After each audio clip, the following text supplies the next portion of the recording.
Why don't we cut you up into little pieces and feed you to your pooches? And then we'll see how loyal a hungry dog really is.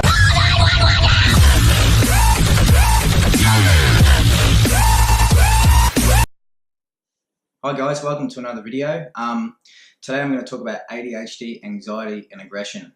Again, I've got notes down here, and again I get a lot of my information off ADHD Centre and general research on the net.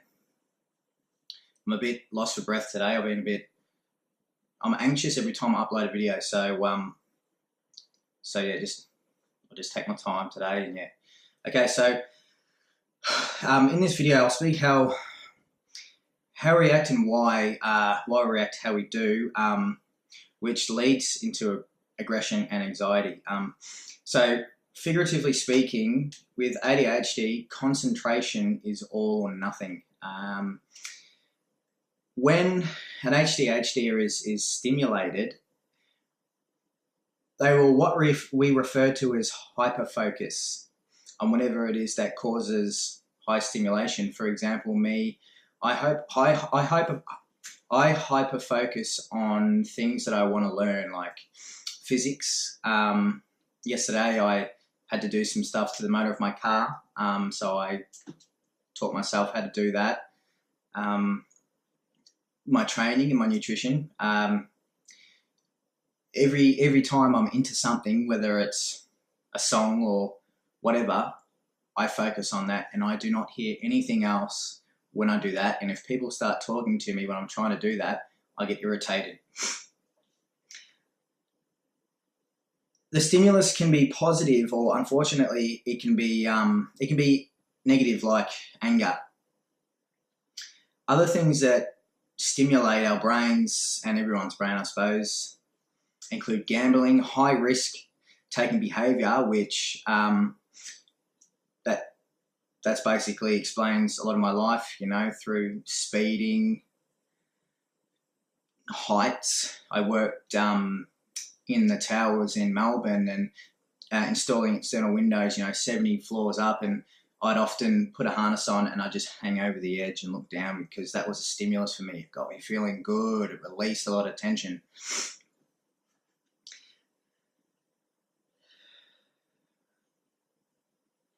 A person with ADHD will constantly search for that stimulation to reduce the restlessness and physical tension that we have. The brain actually learns certain behaviours, and it's also known as stimuli, which reduces tension. A person with ADHD, there's two types of brain processing. One is the automatic process, which is like first impressions, and the other is effortful processing, which is thinking about things. People with ADHD mainly use the automatic process. It means we see things globally, the big picture stuff. We fill the gaps with our ideas, impressions, and assumptions based on our personal and life experience. So for me, some of my life experience when I was a kid wasn't very nice, you know, a lot of cruel people. So I base that on my opinions. And like me, often people with ADHD and without ADHD, when you're in that mindset, it's hard to deal with crisis, really hard to deal with crisis. Examples are medication, if needed. You know, try not to have medication. I don't like taking medication, but for me, it helps. I've always been against taking medication. Western medicine, pharmaceutical companies, I've got a big issue with that. Sometimes you have to. Try breathing control, as breathing control actually reduces stress. I've tried it in the past. It doesn't really work for me because I'm so worked up. My head cannot stop and think to do that, but others it might work for. You can even use timeout strategy, which is something that I really want to learn how to do. You know, like you could take 2 minutes out of your day every day and ask yourself, am I hungry? Am I thirsty? Am I tired? Am I stressed or worried, or am I bored? It's all about, I guess, self-awareness on how you feel and what's going on around you, kind of resetting your brain type of thing. That's what I think anyway. At the end of the day, you can even take some time out so you don't focus on any task. No reading, no TV. Sit back and relax. You can reflect on your day. You can ask yourself, how do I feel? How can I restore balance if something is out? So sit down and just, even if you want to sit outside, it's, self-awareness. And from memory, I think I had my therapist explain that it's like awake meditation. You're self-aware. You make yourself aware on what's around you, the trees, the sound of the ocean, if you're near the ocean, birds, any animal, a lawnmower, grass, if you can hear grass move in the wind, long grass. It can help reset your being. Oh, okay, praise. So you can try that as well. It's all about looking after yourself, really. It doesn't just help ADHDers. It helps everyone. Everyone gets those emotions. Everyone gets anxious at some point in time in their life. Everyone gets stressed. Everyone gets angry and aggressive. It's not just ADHD. For ADHDers, it's more intense and more often. So, this information that I'm giving can be for people that don't have ADHD, that can use in everyday life. It's just about making aware of what you can do that could help. And that's what it's all about, is giving. For me, it's giving back to people from my mistakes, trying to help people, which is, it makes me feel nice. Giving makes people feel nice rather than receiving. And I like that feeling. I suppose it's a stimuli for me. Again, I'm not a psychologist or a doctor. So if you're really struggling, go see your doctor. Go see a psychologist, therapist, and talk about things. They are trained professionals. For me, it's hard to speak about my troubles to a therapist or psychologist. I've had bad experiences as a young boy with people being extremely cruel, and that's the cause of me with big crowds, anxiety in big crowds. I also cannot stand still air. Like now, for instance, I've got my ceiling fan on. When I'm in the car, I have to have the windows down. Even in winter, I cannot stand still air. And I get claustrophobic really easily. Even in the dark, I get claustrophobic. So I find myself listening to get to sleep, find myself listening to music like Mongolian voice music, or old Chinese music, or flutes, to make my brain sort of come down type of thing and make me get into that relaxation mode. But I also take medication, and I'll go through that in a medication video to help me relax and get to sleep. It's a shame that I feel that way with crowds, because I do miss out on a lot of things that young people experience. I mean, I don't go out drinking because, in my experience, I take out tension by being aggressive to other people. So I've hurt a lot of people while going out, and I found myself targeted a lot because I'm a solid dude.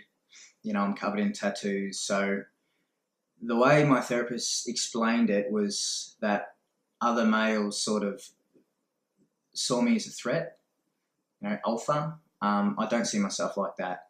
I have a different picture on who I am, and I know what I think as opposed to what people see. So that's been a problem that I'm not proud of. I'm not proud of it, but I'm not really comfortable speaking about it. Another way that Another way that I get rid of attention through aggression is through my fists. So I belt a lot of things, general things like fridges, and I even belt brick walls to get that tension out of myself, and it hurts. You know, my knuckles and they're always swollen, but I'm getting better. My medication's helping a lot, and me and my psychiatrist, we talk about it, and yeah, it does help. And also the people around me now that are aware that I have these issues with ADHD and traumatic stress disorder, they help because they know I cannot help it, and I'm not using it as an excuse. I generally cannot help it. So they do help me. Like I said, my parents, they're great with it now. You know, friends do get a bit freaked out, same as my partners have. But the more people I make aware in these videos and the people that watch it, the more it helps me. So, and also the friends that I've messaged on Facebook about this, and they're really supportive, you know, I thank you. It's more than what I can ask for in friends and people, you know, that I know, associates or whatever. You know, to get the support, because it really makes me anxious uploading this sort of stuff. My heart beats out of my chest, and I worry because I don't take negativity too well. I know I have to, and I'm working on that, and it gets my self-esteem down. But again, I'm working on all that sort of things, and I struggle with a lot of anxiety, but I get through it. I have to get out of my comfort zone. That is another thing that I suppose I can give advice for, is get out of your comfort zone. Get out of your little safe bubble. You know, you'll learn more about yourself and about life if you do. I don't think there's anything else that I can talk about in this video, so I'll end it now, and I'll upload the other morning when I wasn't doing well. Again, it's very hard for me, but I think it's worth it to show everyone what people like me go through. So yeah, I hope you enjoyed this video, and I hope you've taken something out of it. I hope it helps you or your loved one in any way. So thank you for watching, and you know, like the video, subscribe and all that sort of stuff. And I will see you on the next one. I'm going to film Christmas Eve today and a bit of Christmas Day. I'm going down to a friend's family down in Adhd Beach, which is in New South Wales. So we're going to go for a drive from my place in Brisbane to Adhd, out through the hills and the hinterland. So I want to film some footage of that to show you guys. Again, I apologise if the video is a bit shaky. I'm still learning, and I really want to buy a gimbal for the GoPro, but they're so expensive, so I'm going to have to save for it. I'm excited to get it though, because my footage will be way better. So yeah, so again, thank you for watching, and enjoy the video, I suppose. GoPro, stop recording. Oh, this never works. GoPro, stop recording. Hey guys, I said I'd film everything. It's not easy. It's not easy with this being on your own a lot. Like I said, it's a very, very lonely thing. You know, you get support off your parents and that, but that's probably about it. So some days it's just really hard, you know, because you feel like you're alone on that. But yeah, but I said I'd film everything, and I haven't had a good morning, so the battery's just about flat on the GoPro, so I better charge it. Take my hand, the flame.